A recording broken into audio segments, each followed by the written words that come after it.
El Reino. Marriage Story. Sympathie pour le diable. Ne coupez pas. Booksmart. Knives and Skin. Dragon 3, le monde caché. Le chant du loup. Edmond. El Reino, c'est un film qui s'amuse à totalement retourner l'équation traditionnelle de ce qu'on pourrait appeler le thriller politique ou le thriller lié à la corruption politique. Rappelez-vous Les Hommes du Président, et c'est exactement le contraire parce qu'ici on va suivre non pas ceux qui déroulent la pelote de laine de la corruption, mais le corrompu corrupteur. Le film, c'est probablement le film le plus Hitchcockien que moi j'ai vu depuis très longtemps, qui a digéré toutes les mécaniques du suspense, toute la logique d'Alfred Hitchcock, et qui traduit ça dans des plans séquences démentiels d'une tension invraisemblable. Il y a un art, de la surprise, le fait d'attraper le spectateur à la gorge, qui est très impressionnant dans le film de Sorogoyen. Le final se termine un peu à Hitchcock justement, sur une dernière séquence qui a un potentiel métaphorique de dingue. C'est un des films les mieux mis en scène, les plus maîtrisés de l'année. Il faut absolument le regarder, ça nous rappelle que le cinéma espagnol est toujours bien vivant. Marriage Story a été présenté en grande pompe à la dernière Mostra de Venise, et moi qui n'apprécie pas du tout ce que fait Noah Baumbach à l'accoutumée, j'ai adoré son film. C'est un film qui raconte le divorce du personnage de Scarlett Johansson et du personnage de Adam Driver, et surtout qui parle du manque de communication dans un couple, l'idée que leur amour se désagrège parce qu'ils ne se comprennent pas, qu'ils communiquent mal et qu'ils ne s'écoutent pas surtout. Et c'est donc extrêmement bouleversant de les voir s'aimer, mais incapables de continuer ensemble, et donc ils sont obligés de divorcer, le divorce est inévitable, on le voit s'amener de plus en plus, et dans la façon dont Noah Baumbach le filme, c'est-à-dire d'une manière très brute, des plans fixes, des plans séquences qui permettent de sonder les états émotionnels à travers les regards, les postures et les gestuels des personnages. Et c'est ça qui est terrible finalement, c'est que ces deux personnages s'aiment, on les voit s'aimer, mais on sait exactement comment ça va se terminer, c'est-à-dire que ces personnages vont devoir se séparer parce qu'ils ne se comprennent pas. Et c'est extrêmement émouvant, extrêmement déchirant, extrêmement oppressant en tant que spectateur, on subit leur état émotionnel et on le vit avec eux. Alors, Sympathie pour le diable de Guillaume de Fontenay, moi je me le suis pris dans la gueule sans rien savoir du film avant, puisque je l'ai vu en festival, donc il n'y a eu aucune communication. Et punaise, quelle baffe quoi. Alors moi j'hallucine de voir que c'est un premier film. Guillaume de Fontenay a quand même mis 14 ans pour le monter, c'est pas rien, et ça se ressent. Il l'a digéré, il l'a maîtrisé à un point obsessionnel à certains moments. Neil Schneider est absolument gigantesque dans le rôle de Paul Marchand, donc le photoreporter qu'on suit à Sarajevo au début des années 90 en pleine guerre. Le film est très intelligent, extrêmement humain, passionnant, bouleversant, remuant, choquant. C'est extrêmement violent à certains moments, mais c'est jamais complaisant. Ça ne prend jamais parti, on va dire, de manière bête et premier degré. Enfin, franchement, c'est d'une profondeur assez incroyable, c'est un premier film extraordinaire, et ça m'étonne pas qu'il soit reparti du festival de Saint-Jean-de-Luz avec 4 prix d'un coup. Vous rentrez chez vous, vous êtes fatigué, et vous dites « Ah, j'ai envie de me mater un vrai bon film ». Du coup, vous allez voir cette vidéo en vous disant que l'équipe d'Écran Large a forcément un truc très intéressant à vous recommander. Et vous avez raison. Donc vous lancez Ne coupez pas, qui vous intrigue car vous ne le connaissez pas, sans vraiment vous soucier de ce que vous avez lu auparavant. Que ça a été réalisé par des étudiants japonais en 8 jours pour moins de 30 000 $. Il faut avouer que les 20 premières minutes sont assez difficiles. Ne coupez pas, c'est un film qui a vraiment l'audace de se mériter et c'est assez rare pour être souligné. Mais ce serait vraiment dommage de couper à ce moment-là, parce que vous passeriez à côté d'une comédie absolument hilarante et ultra inventive qui cache en plus une déclaration d'amour mais extrêmement touchante sur le cinéma de la débrouille. C'est vraiment original et la première chose que vous ferez après l'avoir vu, c'est le montrer à tous vos potes pour guetter leur réaction au moment fatidique. Olivia Wilde, qui est manifestement une formidable réalisatrice, signe un teen movie touchant à la mise en scène excellente. En plus d'être super bien interprétés, les personnages sont drôles et convaincants, et ça malgré l'absurdité qui règne du début à la fin. Et je dois dire que ça fait plutôt plaisir de nos jours avec toutes ces œuvres où les personnages jeunes sont écrits par des gens qui ont manifestement oublié ce que ça faisait d'être jeunes. Les héroïnes de Booksmart vivent une aventure parfaitement ancrée dans notre époque. Le rythme fonctionne, et les péripéties ont toute leur utilité dans une histoire qui s'attarde sur de nombreux personnages et leurs problèmes. Ah, et sachez que Billie Lourdes est probablement l'actrice la plus drôle de 2019. Voilà, je l'ai dit. Knives and Skin, c'est typiquement le genre de film qu'on aura dû découvrir dans quelques années en VOD ou DVD. Mais grâce à UFO Distribution, il est sorti en salle et tant mieux.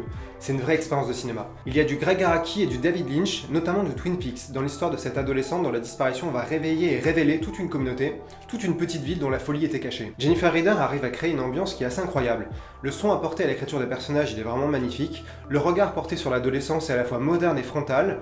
Il y a vraiment une liberté de ton dans la mise en scène, et souvent on a l'impression de ne jamais avoir vu quelque chose filmé de cette manière. Tout ça pour dire que Knives and Skin, c'est vraiment une des expériences de cinéma les plus belles et étonnantes de 2019. Sans être aussi spectaculaire que son précédent chapitre, Dragon 3, le monde caché propose un récit intimiste, profond et intelligent qui est certes un peu triste mais qui est toujours poétique et qui a surtout plusieurs niveaux de lecture, donc qui va pouvoir convaincre les petits comme les grands. Le film atteint des prouesses techniques qui sont remarquables. Au final, Digne de Bois donne à sa saga une conclusion à la hauteur des espérances et fait de son œuvre globale quelque chose de véritablement poignant. Alors Le Chant du Loup, qui est en fait la belle surprise de ce début d'année, un film d'action beaucoup plus profond, complexe et ambitieux qu'il n'y paraît, avec déjà un incroyable travail sur le son où Antonin Baudry a carrément fait appel à Lucasfilm et Skywalker Sound pour essayer de retranscrire toute l'ambiance du monde sous-marin et de la guerre acoustique. Le film s'empare d'une des thématiques déjà abordées dans USS Alabama ou les romans de Tom Clancy, à savoir la dissuasion nucléaire et l'importance de l'être humain au milieu de ce système sur lequel la paix réside, et bâtit une tension qui grimpe et grimpe et grimpe à n'en plus finir en fait, tout ça porté par un merveilleux casting qui évolue dans les espaces intimistes et confinés du sous-marin pour un suspense de plus en plus haletant et qui surtout est une belle promesse pour le cinéma français. Le cinéma français sait encore faire rêver avec Edmond, ce biopic romancé et pétillant sur Edmond Rostand et l'écriture de son chef-d'œuvre Cyrano de Bergerac. Le film s'amuse à brouiller les frontières d'ailleurs entre théâtre et cinéma avec une mise en scène très énergique, des plans de grande envergure sur le Paris de la Belle Époque et surtout, le plus fort, une partie des dialogues écrits en vers et admirablement intégrés à un récit assez moderne. Au final, le film est vraiment drôle et plein de panache. Les acteurs sont bourrés d'enthousiasme et de joie de vivre assez communicative. Et ils arrivent vraiment à dépoussiérer ce classique de la littérature française, à le rendre beaucoup moins rébarbatif, beaucoup plus accessible. Tout ça pour un film d'une bonne ambiance et d'une bonne humeur assez communicative aussi. Ce qui fait que vraiment Edmond, c'est une sucrerie qu'on aimerait manger plus souvent. Parasite. Once Upon a Time in Hollywood. Toy Story 4, Sorry to bother you. Les enfants de la mer. Midsommar. Midsommar. J'ai perdu mon corps. Alors à la base, moi je pensais que Parasite, en fait, c'était l'adaptation du manga Parasite. Donc j'étais super excité, et en fait, pas du tout. Et quelque part, c'est tant mieux, parce que Bong Joon-ho n'est jamais meilleur que dans la satire sociale très méchante, très drôle et très triste en même temps. Je pense qu'à peu près tout a été dit sur l'aspect social de Parasite.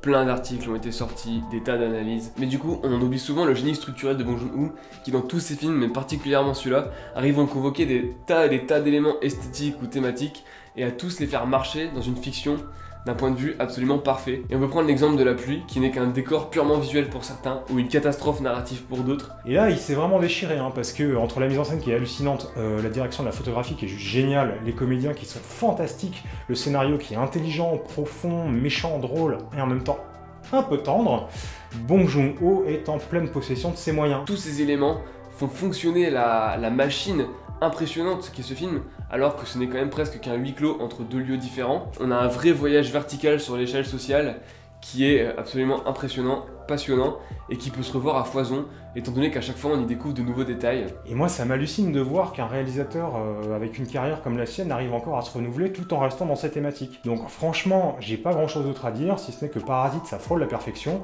et c'est clair que ça a pas volé sa palme d'or. J'ai beau adorer Parasite, pour moi celui qui méritait la Palme d'Or cette année au Festival de Cannes, c'est Once Upon a Time in Hollywood de Tarantino. Alors évidemment avec Tarantino on pouvait s'attendre à un film totalement tordant, un trip méta, jubilatoire.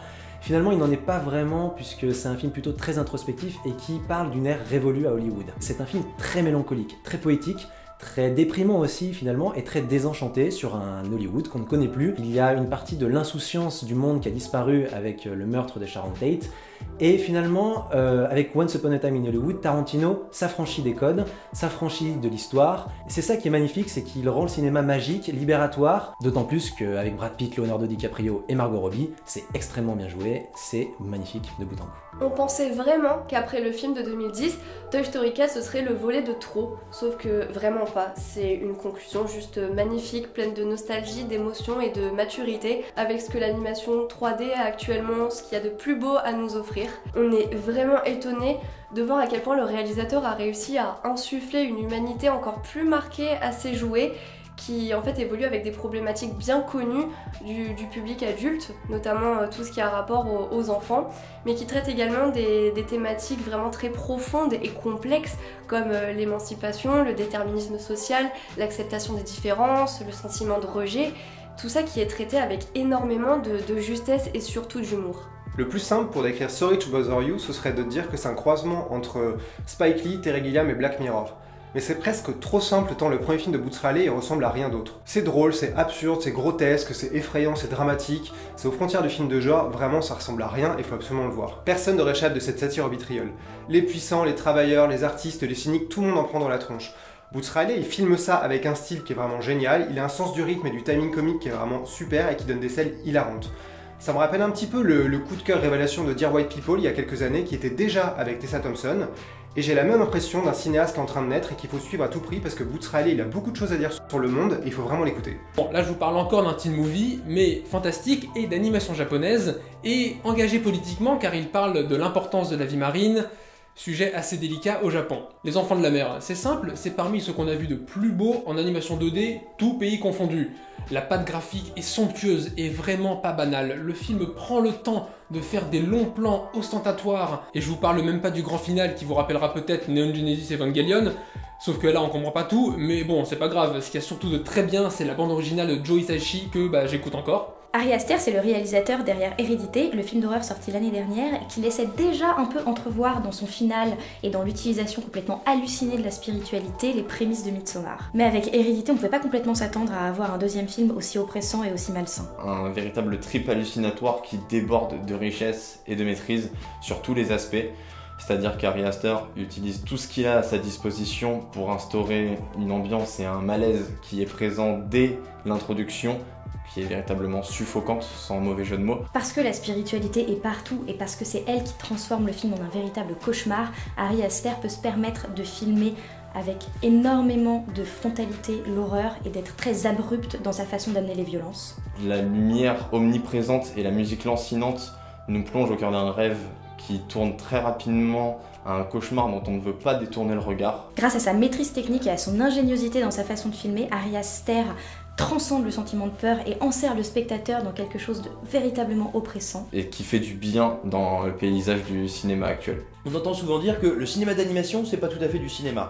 Et puis on entend aussi souvent que le cinéma français, c'est tout pourri. Ce sont deux affirmations qui sont également stupides, et ce film vient le prouver de manière assez éclatante. C'est-à-dire que J'ai perdu mon corps, c'est l'histoire d'une main qui part à la recherche du corps qui lui manque, et c'est l'occasion de dérouler une quantité de techniques différentes folle, un art de la mise en scène, du découpage qui est toujours extrêmement créatif, qui est toujours pensé non pas pour faire de l'épate, mais pour amener de l'émotion dans le récit. C'est fait avec un sens du rythme, un sens du tempo, un art de l'écriture qui sont démentiels. Les jeux d'échelle à l'image sont toujours passionnants, signifiants. Bref, c'est un des meilleurs films français de l'année, c'est un des meilleurs films de l'année tout court, c'est un grand film d'animation, c'est un grand film. 90s. La favorite. The Irishman. Une vie cachée. Portrait de la jeune fille en feu. Sorry to bother you. Joker.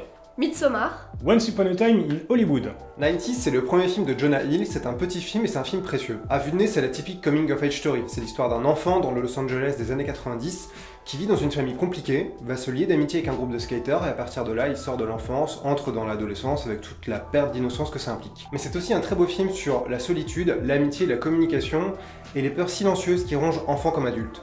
C'est aussi un film avec de très beaux partis pris de mise en scène comme le format carré ou la musique géniale de Trent Reznor et Atticus Ross, et dans le choix des acteurs aussi, puisqu'une grande partie est complètement inconnue et tout le monde forme vraiment une équipe géniale.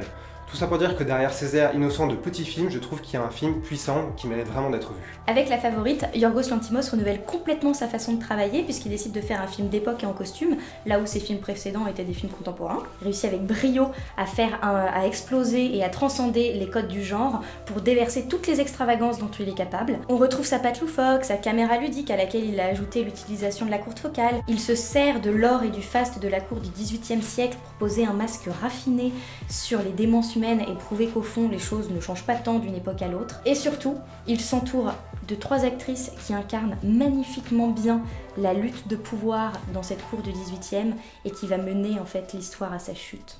Mon film préféré incontestablement cette année, c'est The Irishman de Martin Scorsese. Alors on pouvait craindre énormément de choses de ce film. C'est un film qui dure 3h30, c'est un film qui avait des effets spéciaux de rajeunissement qui étaient quasiment inédits et qui ont pris énormément de temps. Et surtout on pouvait craindre la redite avec Les Affranchis et Casino, l'idée que Scorsese ferait le même film. Alors les effets spéciaux, pas de crainte. Au début c'est un petit peu déconcertant, mais finalement l'œil s'habitue au fil du long métrage et du récit puisque ça intègre totalement le procédé. Ensuite on pouvait craindre la redite avec Les Affranchis, Casino. Mais il n'en est rien parce que The Irishman est un film beaucoup plus désenchanté sur le crime organisé et donc prend totalement une autre facette et sonde d'autres niveaux de lecture par rapport au milieu de la mafia. Mais aussi le film parle du temps qui passe et le film en soi juxtapose sa forme et son fond. C'est un film qui est très mélancolique, qui parle de la vie, qui parle des réussites, qui parle des échecs, mais qui parle aussi beaucoup de regrets. Et à la fin du film, on est comme les personnages, on n'a pas vu passer et on se prend à regretter que le film soit déjà terminé. Le nouveau Terrence Malick, c'est son film somme, encore plus peut-être que The Tree of Life. Je m'explique pourquoi. Ces 3 derniers longs métrages étaient des films expérimentaux dans lesquels il se posait énormément de questions sur comment est-ce qu'on peut raconter le cinéma autrement, comment est-ce qu'on peut faire péter toutes les règles pour arriver presque à un nouveau médium.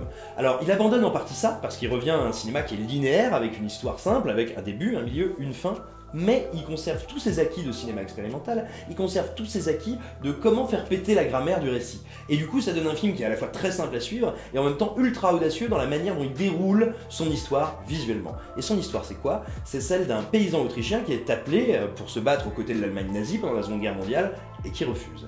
Et à partir de ce refus, Malick va pouvoir se poser toutes ces questions habituelles, travailler ses motifs traditionnels mais avec beaucoup de force, beaucoup plus de force que d'habitude, sur le bien, sur le mal, sur la figure christique. Le résultat est invraisemblablement émouvant, c'est ce que vous verrez de plus beau je pense dans les 10 ans à venir, c'est un film sidérant. Contrairement à Parasite ou Once Upon a Time in Hollywood, le nouveau film de Céline Sciamma est clairement pas ce que j'attendais le plus cette année. Il part du mythe de Pygmalion et en fait il va vers un autre mythe. Et c'est ce voyage qui va donner la force à une sorte de huis clos émotionnel. Donc forcément c'est porté par 2 actrices incroyables. Et la mise en scène qui fait que chaque plan est un tableau et chaque tableau est un plan va donner vraiment une dimension en fait complètement poétique à l'ensemble. Et en fait on se fait un peu hypnotiser par cette histoire, cette romance. Et malgré l'aspect un peu pompeux de tout ce que je raconte, ça en demeure pas moins une surprise vraiment humaine et qui parlera je pense à chacun. Portrait de la jeune fille en feu, c'est pour moi le meilleur film de l'année. Ou du moins le plus ambitieux. Pour celles et ceux qui ont vu le film, est-ce que vous vous attendiez à Sorry to Bother You? Parce que moi, non. En tout cas, pas qu'il soit réalisé par un musicien qui n'a jamais réalisé un autre film avant. Donc le film de Boots Riley décrit une société capitaliste absurde, oppressante, où l'homme blanc règne en maître, un peu comme la nôtre, sauf que la mise en scène et l'intrigue la rendent plus sordide, choquante et drôle. Car en effet, l'humour et la caricature sont souvent très efficaces pour parler de nos malheurs. Évidemment, le travail sur la lumière et les couleurs est formidable, les guests sont géniaux, et on n'oubliera pas la performance d'acteur de Lakeith Stanfield, un acteur que j'aimerais vraiment voir plus souvent au cinéma. Alors Joker qui était un projet attendu au tournant, avec notamment Todd Phillips, réalisateur de Very Bad Trip, à la tête du projet, et bien au final le film est une véritable surprise, et même plus que ça, c'est une énorme claque, puisqu'en puisant dans le cinéma des années 70, et notamment dans les œuvres de Martin Scorsese, le film en fait est une plongée dans l'esprit torturé de ce personnage aussi malade que la société dans laquelle il évolue. La réalisation véritablement maîtrisée et parfaite de Todd Phillips pour le coup met en valeur un Joaquin Phoenix admirable et je dirais même mémorable dans son rôle du Joker, à qui on devrait d'ores et déjà maintenant donner une statue. Par son propos, le film est brutal aussi bien visuellement que narrativement. Au final, Joker s'avère sans doute être une des plus grandes réussites de l'année 2019. Avec Midsommar, on a vraiment droit à un conte noir, cathartique et psychédélique, doublé d'une très intense étude anthropologique. Avec une mise en scène très théâtrale et une musique onirique, on plonge vraiment dans un cauchemar diurne, là où vraiment tout était réuni pour en fait s'emparer des standards de l'horreur et les transcender, comme Ari Aster l'avait fait dans Hérédité, avec le groupe d'adolescents, la communauté païenne isolée et une fête ancestrale aux allures mystiques. Sauf que non, le réalisateur prend tous ses codes à contre-pied et décide d'installer l'horreur et le malaise dans un cadre très idyllique, verdoyant et bucolique, ce qui fait qu'à l'image, ça crée un véritable contraste entre la brutalité de ce qui se passe et le cadre dans lequel tout ça évolue, ce qui en fait alimente ce sentiment de vertige constant qui est un vrai tour de force. Once Upon a Time in Hollywood, ça m'a complètement tué, je m'attendais pas à ça, surtout de la part de Tarantino. Même si j'aimais ses précédents films, je trouvais que ça commençait un peu à se figer dans le côté un peu démonstratif, stylistique, trop référentiel. Et là, on est totalement aux antipodes de ce qu'il a fait jusqu'à présent. C'est extrêmement humble et discret dans la forme, mais totalement adéquate avec ses thématiques dans le fond. On est vraiment en présence d'un film qui, s'il était le dernier de sa filmographie, serait un chef-d'œuvre absolu et une très bonne manière de conclure une carrière. Les acteurs sont incroyables, évidemment, Brad Pitt, DiCaprio, Margot Robbie. La reconstitution d'Hollywood à la fin des années 60 est superbe. Le film est très intelligent dans ce qu'il raconte et extrêmement touchant aussi dans cette volonté de nous montrer le cinéma comme un objet de fantasme qui permet d'échapper à la réalité, de guérir même de ses blessures du monde réel, de s'offrir un peu de rêve, avec en plus cette touche mélancolique et désenchantée qui est de plus en plus présente chez Tarantino. Bref, Once Upon a Time in Hollywood, c'est juste gigantesque.